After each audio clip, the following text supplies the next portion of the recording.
Hello and welcome to the channel. My name is Annalisa and today I'm taking part in Dina Tollefson's Underwater Art Challenge. Sorry about the fan noise in the background, that's just a thing that's happening now. But to introduce you to this, Dina Tollefson is an artist who is very engaged with the online community and she likes to come up with lots of challenges for us to take part in.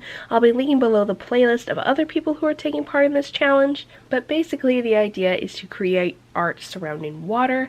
It could be something underwater like a fish or some kelp, or it could also be a body of water like a pool or a lake. It's meant to be very inclusive and have a wide variety going on, and so what I decided to do is to create a water dragon because that is very much in tune with my whole fantasy art thing. I also wanted to stretch myself a bit and try making another dragon because dragons are something I'm nervous about because I love them so much I don't want to mess them up.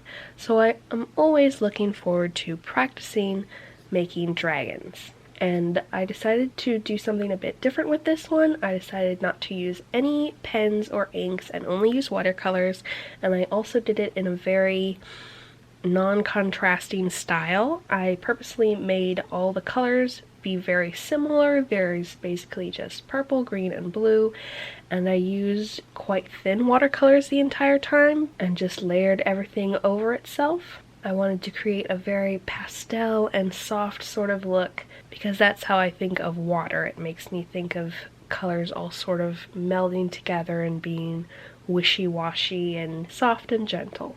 I had a lot of fun creating this design. It was inspired by some ideas I've seen online of other people creating underwater dragons, and then I kind of came up with my own concept from that. In case you're wondering, yes, I did indeed paint all of those scales individually because Impressionism is not something I excel at, and I'm sure there's an easier way of creating the scale texture, but I did it this way. Also, I reused a technique I figured out a while ago accidentally when I was making a previous underwater piece of my sea witch, where if you poke your watercolor paper with the tip of your finger after you've put down the background colors while it's still relatively wet but not too wet, you can make what looks like a bubble impression because it will draw together the pigment into the center of the circle and leave sort of a pale outline.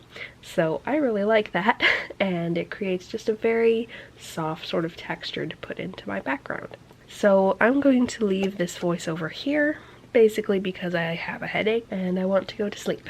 So I'll leave you to watch the rest of this with some hopefully relaxing music.